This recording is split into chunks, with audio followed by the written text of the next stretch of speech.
Discuss करेंगे। Mainly तो मैं आपको स्पेशली मेरी आरएस की जर्नी क्या रही है, कैसी रही है, उसके बारे में बताऊंगा। तो पहला प्रीलिम्स 2021 में हुआ था, जस्ट बैच कंप्लीशन जैसे ही हुआ था।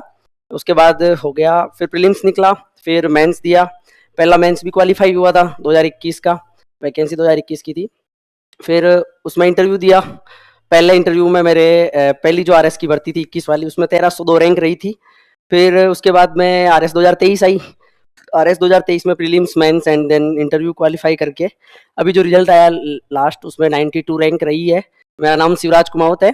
मैं भिलवाड़ा डिस्ट्रिक्ट के आसिम ब्लॉक है, वहाँ का एक छोटा सा गांव है उदलपुरा, वहाँ से बिलोंग करता हूँ। और अभी उसके बाद में पैरेलली 2024 की वैकेंसी भी चल रही है, यू नो वेरी वेल। उस 24 का रिजल्ट भी जस्ट इस फाइनल रिजल्ट से 7 दिन पहले आया था, 8 अक्टूबर को।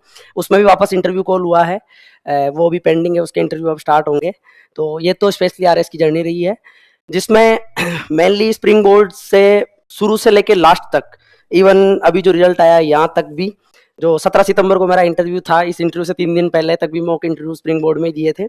पहले दिन से क्लास चालू की थी, वहाँ से लेके अभी तक का पूरी जर्नी में स्प्रिंग बोर्ड का ही योगदान रहा है, जिसमें कंटेंट एनालिसिस भी अपन करेंगे, कंटेंट पे बात भी, टेस्ट सीरीज के बारे में भी बात करेंगे, तो उस पर चर्चा करेंगे। और मेरी 10th 12th के बाद में 12th मेरी साइंस से हुई थी, बायोलॉजी से।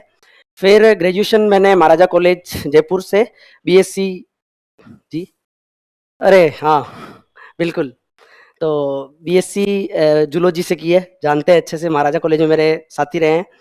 तो उसके बाद में बीएड भी की, और थर्ड ईयर में मैंने F7 बैच ज्वाइन किया था स्प्रिंग बोर्ड में। तो पहला, आप सभी लोगों के कन्फ्यूजन्स बहुत होते हैं, मुझे पता है, क्योंकि हम भी आपके इसी दौर से गुजरे हैं। जब बैच ज्वाइन करने आते थे, सेम उस टाइम पे 2018 आरएस का रिजल्ट आया था, तब भी टॉपर्स आए करते थे, जिसमें उपेंद्र सर थे, 5th रैंक उनकी थी, और भी कई सर आते थे। हम भी सेम क्वेश्चंस पुट अप करते थे। जनरलाइज क्वेश्चन क्या होते हैं, उन सब के बारे में हमें भी जानकारी है, तो हम भी पूछते थे। आप लोग भी, मुझे पता है, सेम क्वेश्चंस पुट अप करोगे। तो मैं पहले मेरी तरफ से जो आपके क्वेश्चंस संभावित हो सकते हैं, उनके आंसर्स पहले मैं मेरे हिसाब से दे दूंगा। मेरी जर्नी में आपको कहीं लगे कि हाँ आपके क्वेश्चंस के आंसर मिल गए हैं तो अच्छी बात है। अगर लास्ट तक भी नहीं मिलते हैं तो वेलकम योर क्वेश्चंस, लास्ट तक आप हर क्वेश्चंस जरूर पूछना। अगर आपके किसी भी लेवल का डाउट हो तो मैं पूरा प्रयास करूंगा कि आपके हर क्वेश्चन का जवाब दे पाऊँ। नहीं दे पाऊंगा तो मेरे बाद मुकेश जी सर आने वाले हैं, 67th रैंक है, आप जरूर उनसे पुटअप करिएगा। और मेरे और उन दोनों के क्वेश्चंस में अगर कहीं कॉन्फ्लिक्ट होता है तो उसके बारे में भी डिस्कस करिएगा कि सर वैसा था, ऐसा है, क्या करना चाहिए, नहीं करना चाहिए। नेक्स्ट ये है कि F7 बैच से जब हमने जर्नी चालू की थी तो हमारे कई बैचमेट्स, ग्रुपिंग बन जाती है बैच में। शुरुआत हम करते हैं 4-5 फ्रेंड सर्किल बन जाते हैं। सबसे ज़्यादा इंपॉर्टेंट वो फ्रेंड सर्किल होता है। अगर अच्छा फ्रेंड सर्किल है आपके पास में तो आप कुछ भी अचीव कर सकते हो। सपोज ऐसा कभी नहीं होगा कि पूरे फ्रेंड सर्किल का एक ही साथ सिलेक्शन हो जाएगा, टाइम लग सकता है, लेकिन ऐसा नहीं है कि नहीं होगा। अगर आप ईमानदारी से अपनी टारगेट पे लगे हुए हो तो फाइनली आपका सिलेक्शन जरूर होगा। सेम उसी टाइप से F7 बैच में हम यही बैठते थे, सर आते थे, हमारा ग्रुप बैठा रहता था, सर पढ़ाते, आज वाला पढ़ा के गए, कल सुबह आके रिवीजन करवाते थे। हम सभी बोलते थे, सर के साथ साथ रिसाइट करते थे। सर कई बार, Dilip sir, Rajveer sir, Digvijay sir का तो कंफर्म है, सुबह आते ही क्या पढ़ाया है, कल शायद क्लास हो गई होगी दिग्विजय सर की, हो जाएगी, पर पहले बता देता हूँ, होगा ये, कल क्या पढ़ाया है एक एक से पूछने का रहता है। कौन बताएगा तो पूछेंगे, आप जरूर बताना, हर कल का पढ़ के जो आए हैं उनको। दिलीप सर का रहता था पूछने का। तो वही माहौल जो था क्लास का, हमारे बैच का, हम सभी लोगों ने साथ में स्टार्ट किया था। तो उसमें से 2 फ्रेंड रहे हैं, उनका पिछली वैकेंसी में प्रॉपर सिलेक्शन हो गया था। SDO मोहन चौधरी सर, आप मिले होंगे, 25th रैंक थी लास्ट अटेम्प्ट में। सोनू कुमार गुर्जर सर है, उनका रहा था। 2-3 हम बचे हुए थे, एक का मेरा इसमें हो गया, 1-2 और बचे हुए हैं। नेक्स्ट 2024 की वैकेंसी में आपको यही देखने को मिलेंगे वो भी। तो ये रहा था। अब मेरा सबसे मेन फोकस ये है कि कोचिंग के ड्यूरेशन में आपको क्या करना चाहिए। कई सारे कंफ्यूजन होते हैं कि कोचिंग में नोट्स पढ़ने हैं या बाहर से वो पढ़ लूँ, मैं वो नोट्स पढ़ लूँ, वो बुक्स ले आऊँ ऑथेंटिसिटी वाली की, हुकुमचंद जैन, हरिमोहन सक्सेना, खूब सारी मार्केट में बुक्स है, वो कई सारी चीज़ें रहती है। लेकिन हम सभी का बेसिकली मेन फोकस जो रहा था केवल और केवल स्प्रिंग बोर्ड एकेडमी के नोट्स।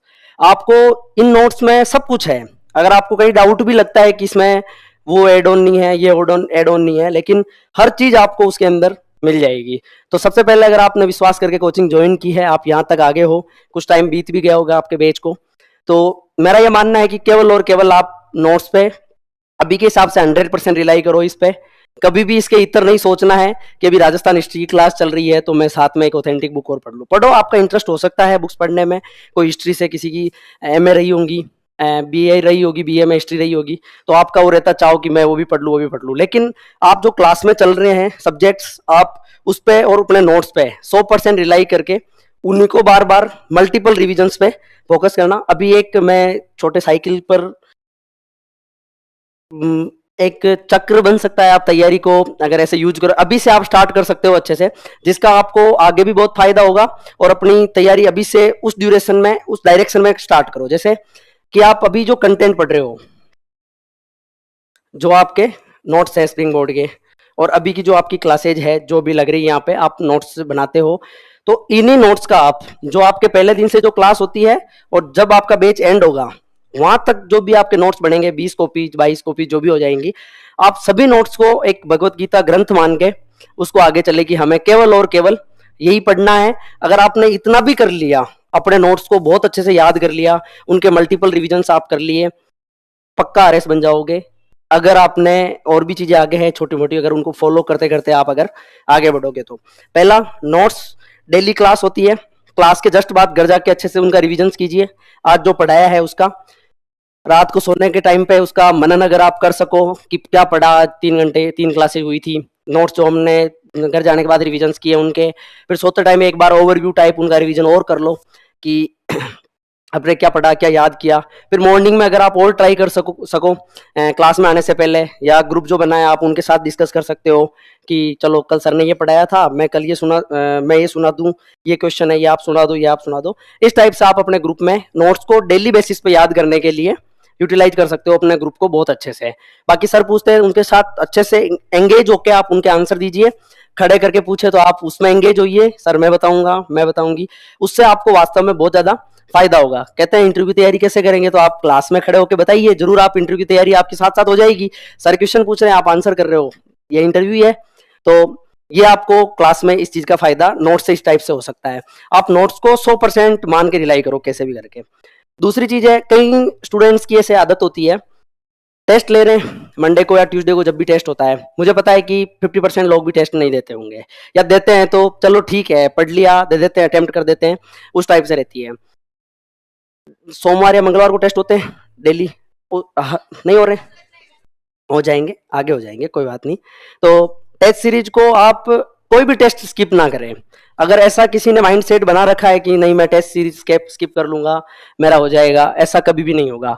जितने आप टेस्ट स्किप कर रहे हो उतने आप आरएस की तैयारी से दूर जाते जा रहे हो।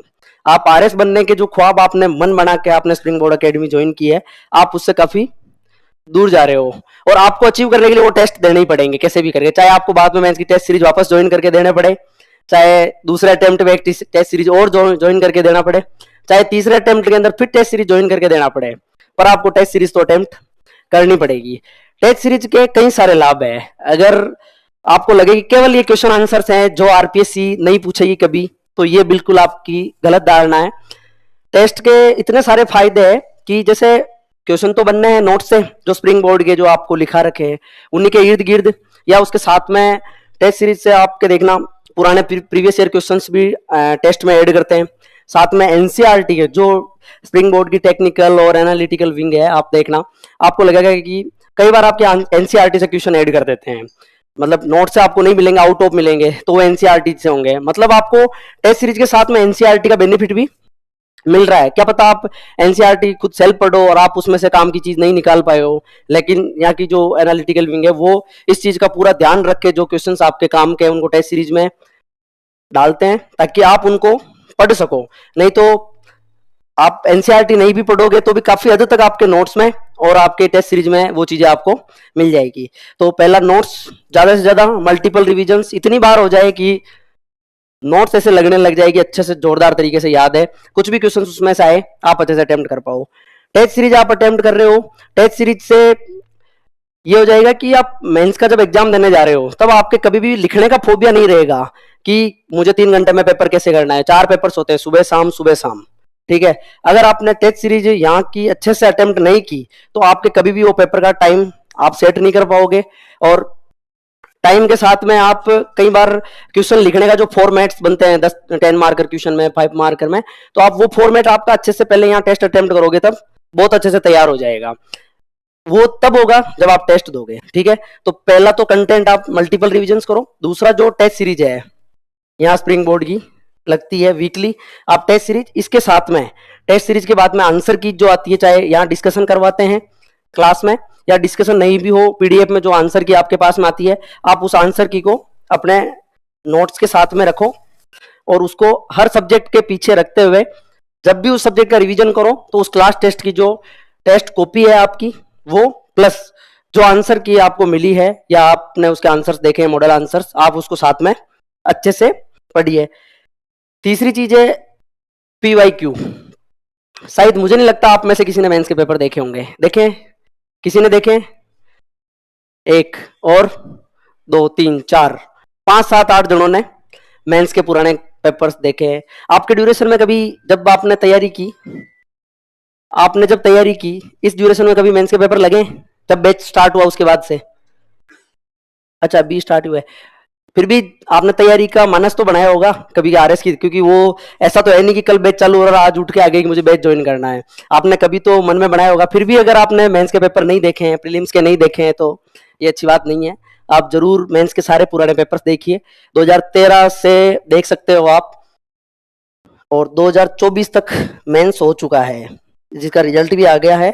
अच्छे से हर पेपर का अपने स्तर पे आप एनालिसिस करने की कोशिश कीजिए कि पेपर किस टाइप से आ रहे हैं, नोट्स में से किस जगह से किस टाइप से प्रश्न आरपीएससी बना रही है, और उन क्वेश्चन को देखते हुए जो हम यहाँ टेस्ट सीरीज अटेम्प्ट कर रहे हैं उस टेस्ट सीरीज में हम प्रीवियस ईयर का फायदा कैसे ले सकते हैं, नोट्स का मैक्सिमम यूटिलाइज कैसे कर सकते हैं जब आंसर आप यहाँ लिखो टेस्ट में तब, ताकि यही चीजें जो आप अभी सारी मेहनत करके अपनी तैयारी में जोड़ोगे, यही मेहनत आपके आरएस का मेंस दोगे आप, वहां काम आएगी।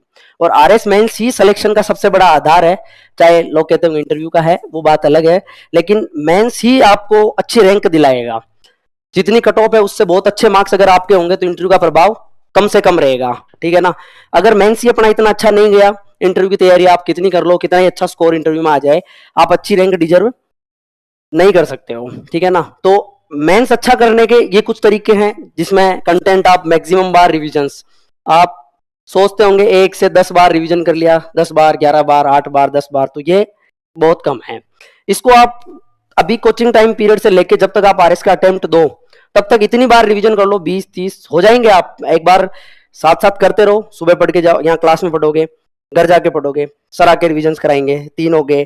फिर आप जब इस सब्जेक्ट का टेस्ट लगेगा आपके तब रिविजन होगा।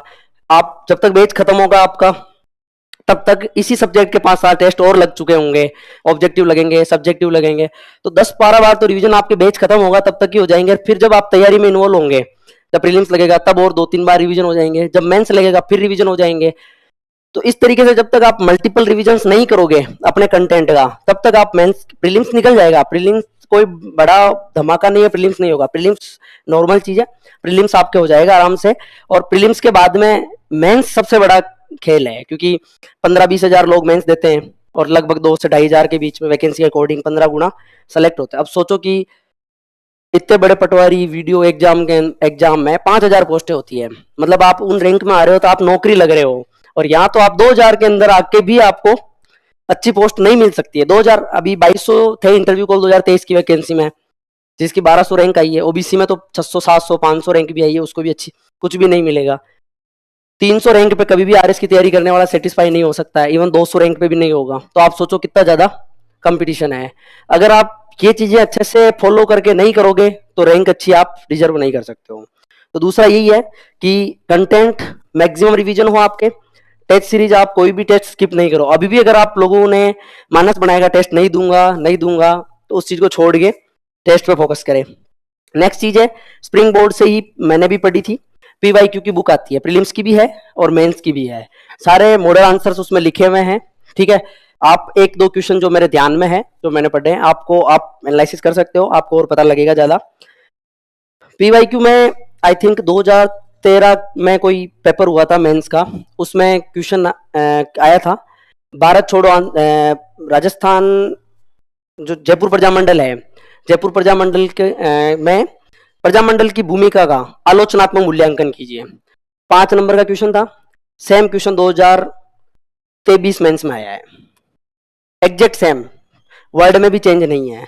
अगर आपने वो क्वेश्चन उस टाइम पे पढ़ा होता कि मूल्यांकन का क्या अर्थ होता है, उस टाइप से क्वेश्चन बना है। बाकी लिखा रखा है सर ने अच्छे से, जेंटलमैन एग्रीमेंट के बारे में लिखा हुआ है, भारत मोर्चा उस टाइम बना था, वो सारे लिखा रखे हैं।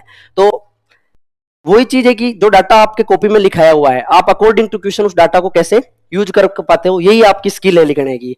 तो आप प्रीवियस ईयर देखोगे तो आपको पता चलेगा कि किस तरीके से क्वेश्चन बनते हैं और किस तरीके से हमें क्वेश्चन अटेम्प्ट करना है। ये बेनिफिट कंटेंट रिवीजन हो गया, अच्छी बात है।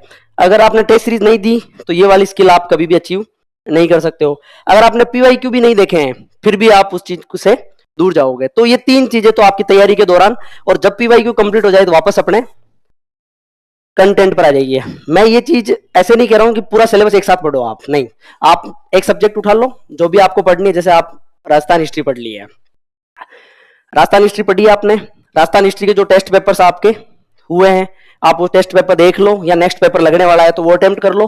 फिर उसके साथ में राजस्थान हिस्ट्री के या हिस्ट्री के जो भी पीवाईक्यूज हुए हैं 2013 से लेकर 2024 की वैकेंसी तक पूरे, आप सारे पीवाईक्यूज देख लो। जब 1 2 3 स्टेप हो जाए वापस अपने पहले स्टेप पे चले जाओ।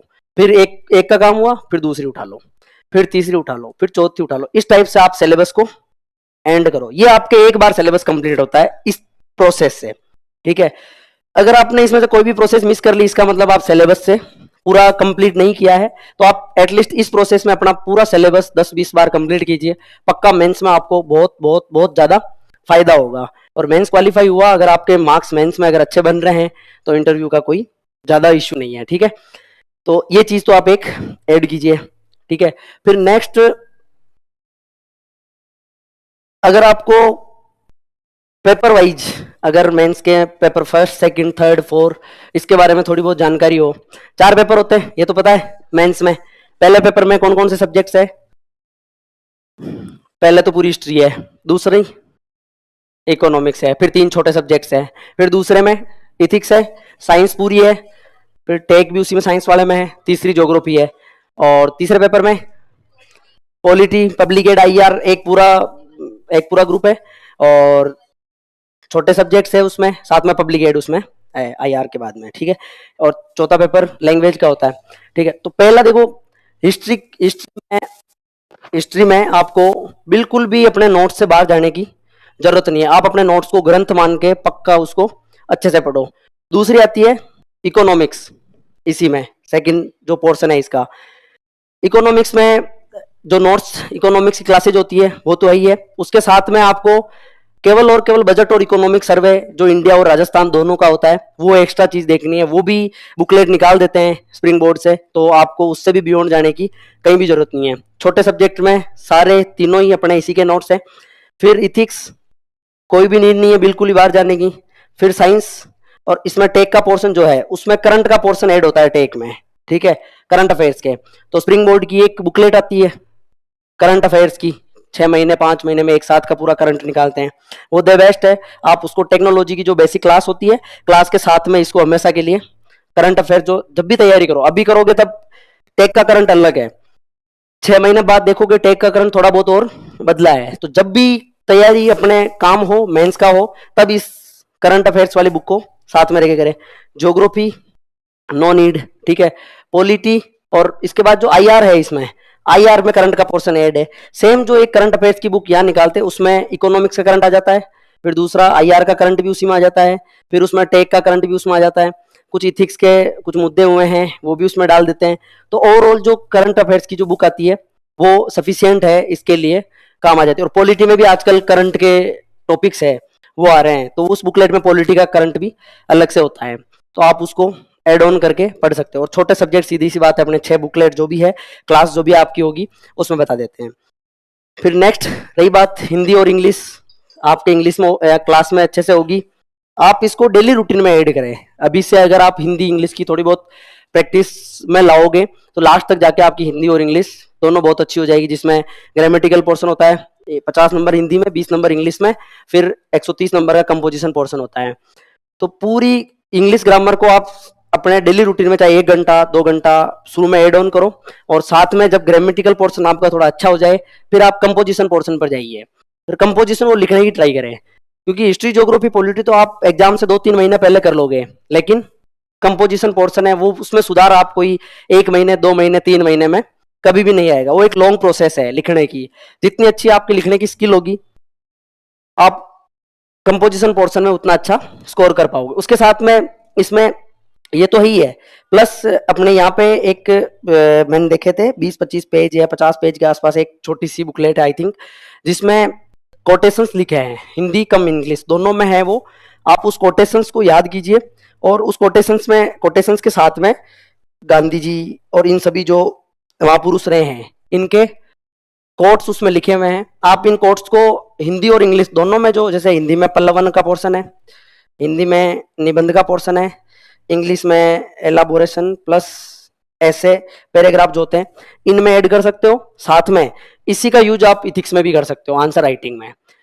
साथ में कभी भी न्यूज़पेपर पढ़ो या कोई भी बुक्स वगैरह में, या आंसर की जो स्प्रिंग बोर्ड की मिलती है आपको टेस्ट पेपर्स में, अगर यहाँ से कुछ आपको एडमिनिस्ट्रेटिव एग्जाम्पल्स मिलते हैं कहीं पे भी, जैसे प्रशासन में, जैसे कोरोना के टाइम पे भिलवाड़ा मॉडल था, इस टाइप के जो प्रशासन के अच्छे एग्जाम्पल्स होते हैं आप उनका कंपाइलेशन कीजिए अभी से थोड़े थोड़े, कहीं ना कहीं आप कुछ पेज बना लीजिए या कोई डायरी में लिख दो उनको, ताकि उनका कंपाइलेशन हो जाए। मेरे पास है वो कंपाइलेशन, मैंने बनाया था तैयारी के दौरान। तो आप उस टाइप से एक छोटा कंपाइलेशन बना के फिर इथिक्स में जो 10 मार्कर क्वेश्चन होते हैं आप उनमें कहीं ना कहीं आप इन कोटेशंस को, जो महापुरुष है इनके विचारों को, प्लस जो एग्जाम्पल्स है एडमिनिस्ट्रेटिव, आप इनको इनमें काम ले सकते हो, ताकि क्वेश्चन मार्क्स का स्कोर यहाँ से और भी ज्यादा अच्छा हो सकता है। ये तो रहे पूरे सिलेबस की चीज। मैंने नोट्स का बता दिया, आपको नोट्स से बियॉन्ड जाने की भी ट्राई करनी भी नहीं है। आप इन्हीं को ग्रंथ मानकर बार बार मल्टीपल रिविजन कीजिए। टेस्ट सीरीज बिल्कुल भी स्किप नहीं करनी है कभी भी। और तीसरा, ये जो मैंने पूरा प्रोसेस बताया PYQ वाला, बुकलेट मिल जाती है नीचे, आप वो बुकलेट बिल्कुल प्रीफर कीजिए।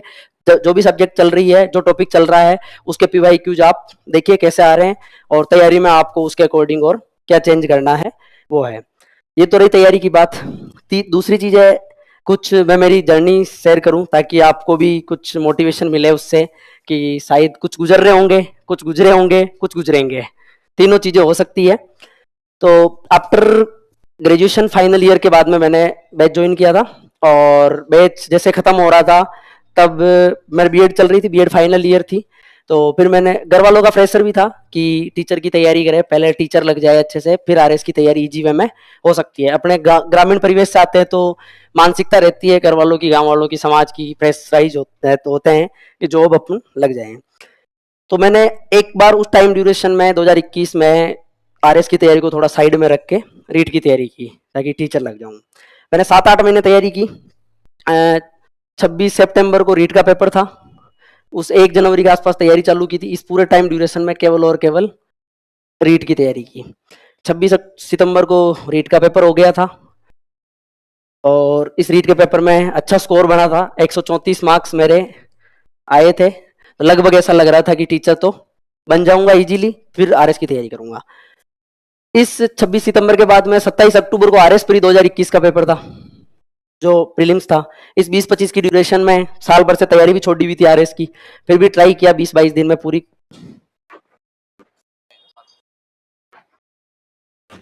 ये Mukesh ji sir 67th rank sir, आइए।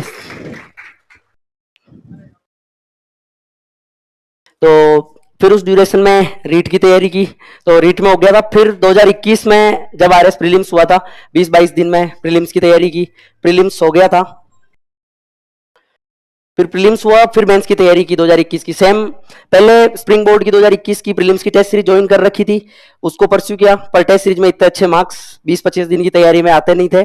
50 नंबर 45 नंबर इतने ही कुछ आते थे। फिर भी जो आंसर की जाती थी प्रीलिम्स की, वो पढ़ा करते थे। उस टाइम इकोनॉमिक सर्वे खूब सर ने पढ़ाए थे यहाँ पे, और रिविजन क्लासेस लगती है जब भी प्रीलिम्स होता है उससे जस्ट पहले, और मेंस होता है उससे जस्ट पहले, ताकि जो पुराने काफी टाइम से छूट चुकी होती है अपनी तैयारी, तो प्रीलिम्स और मेंस के आसपास रिवीजन क्लासेज करवाते हैं। और टेस्ट सीरीज जो होती है उसके आंसर की देते हैं। तो आंसर की और टेस्ट सीरीज बहुत अच्छे से अटेम्प्ट करने के बाद में बाय लक अच्छे से 2021 का प्रीलिम्स हो गया था। फिर प्रीलिम्स के बाद मैं मेंस की टेस्ट सीरीज ज्वाइन की, जो उसके 3-4 महीने बाद फरवरी में पेपर था, 20-22 दिन पोस्टपोन्ड हुआ था, 20-21 मार्च को जो हुआ था। फिर उसकी मेंस की टेस्ट सीरीज प्लस सबसे इंपॉर्टेंट टेस्ट सीरीज के दौरान यही रहता था कि पूरे 7 दिन का टाइम मिलता था। जो शेड्यूल दिया होता है शुरू से, जैसे संडे को टेस्ट इस सब्जेक्ट का है, अगले संडे को टेस्ट इस सब्जेक्ट का है, ठीक है। तो वो शेड्यूल देख के नोट्स यही प्रीफर करते थे, और ये 7 दिन में अपने को पढ़ के अच्छे से ये टेस्ट सीरीज अटेम्प्ट करनी है। जैसे ही टेस्ट सीरीज देख के आए थे, सबसे ज्यादा वेट होता था इसकी आंसर की, कि आंसर की कैसे बनेगी इसकी। तो जो आंसर की आती थी उसका एनालिसिस किया करते थे। पहले तो उसको पढ़ना अच्छे से, आंसर की पढ़ने के बाद हमने टेस्ट में क्या कमियां रखी है, और ये कमियां हम अगले टेस्ट तक नहीं ले जा पाए, नहीं लेके जाए। तो उस अगले 7 दिन का टारगेट यही रहता था कि जो अपनी पिछले टेस्ट में गलतियां हुई थी, हम उस गलतियों से सीखें और नेक्स्ट टेस्ट में उनको सुधार करके वापस सेम शेड्यूल वाइज अटेम्प्ट करें, फिर आंसर की पढ़ें।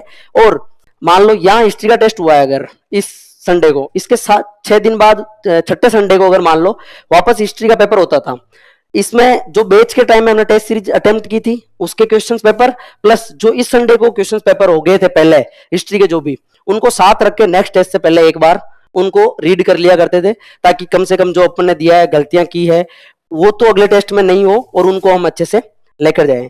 फिर 2021 का इंटरव्यू कॉल हुआ था, उसमें हुआ नहीं था फाइनल सिलेक्शन, 1302 रैंक रही थी, ठीक है। देन फिर 23 वाले में कुछ सुधार किए। ये कुछ कमियां रहती थी पहले, कभी आंसर की नहीं पढ़ते थे, कभी टेस्ट देख के आगे छोड़ो, नेक्स्ट में क्या पढ़ के जाए, अगला नया ही टेस्ट है, पूरा हिस्ट्री का देख लेंगे। और तो वो गलतियां 2023 में नहीं की थी। फिर 2023 का प्रीलिम्स की टेस्ट सीरीज ज्वाइन करके प्रीलिम्स हुआ। फिर 23 का जो मेंस लगा था, उसमें पहले मेंस में टाइम 2-3 महीने 4 महीने का टाइम मिला था, लेकिन उसमें रिजल्ट के वेट के चक्कर में हमने महीना 1.5 महीना शुरू का गवा दिया था। फिर 17 नवंबर को रिजल्ट आया था, उसमें हुआ नहीं था। फिर नवंबर के बाद में तैयारी चालू की थी, ताकि फिर 2 महीने का फिक्स टाइम था, 27 जनवरी को मेंस होना था। उस ड्यूरेशन में पहली टेस्ट सीरीज चल रही थी, आरएस मेंस 2023 की फर्स्ट टेस्ट सीरीज, वो पूरी अटेम्प्ट की। लेकिन उस टाइम पे केवल नोट्स टेस्ट सीरीज 2 महीने ही हो पाई थी, तो उस टाइम कॉन्फिडेंस थोड़ा कम था कि शायद क्या पता होगा नहीं होगा। लेकिन अगर आप मजबूती से अपने लक्ष्य की ओर बढ़े हुए हो कि मुझे आरएससी करनी है, तो कुछ परिस्थितियां उस टाइम पे ऐसी बनती है जो आपका साथ जरूर देती है। उस टाइम पे परिस्थिति बनी थी मेंस पोस्टपोन, आंदोलन हुआ था, फिर मेंस पोस्टपोन हुआ, फिर 6 महीने का टाइम और मिल गया था। फिर उस 6 महीने के टाइम में फिर RS mains 2023 test series second part Springboard ने चालू किया था, वापस ज्वाइन किया। फिर अच्छे फुल प्लेस में कि नहीं, अब जो भी कमियां पिछले अटेम्प्ट में और इस दूसरे अटेम्प्ट में 2 महीने के ड्यूरेशन में रखी है, वो कभी भी आप 6 महीने में आगे नहीं लेके जानी है। आंसर कीज पूरी पढ़नी है, पीछे वाले अटेम्प्ट 21 वाली भी पढ़नी है, जो पहली टेस्ट सीरीज हुई है उसकी आंसर कीज भी ऐड करनी है, और अगर आंसर आईटी में कहीं कुछ कमियां रह रही है तो वो भी एड ऑन करनी है। सेम 6 महीने के आसपास अच्छा प्रयास था, उसमें पेपर बहुत अच्छे गए थे 2023 के। देन इंटरव्यू कॉल हुआ, इंटरव्यू दिया, अभी वाले में फाइनल सिलेक्शन 92 रैंक के साथ हुआ।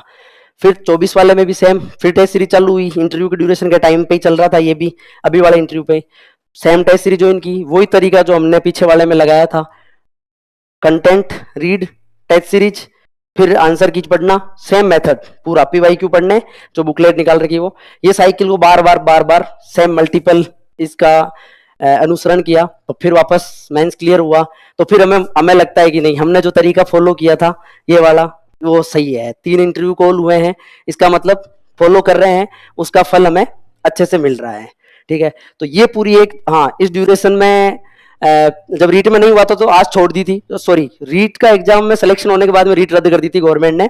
फिर सोचा कि नहीं, अपने को टीचर तो बनना नहीं है।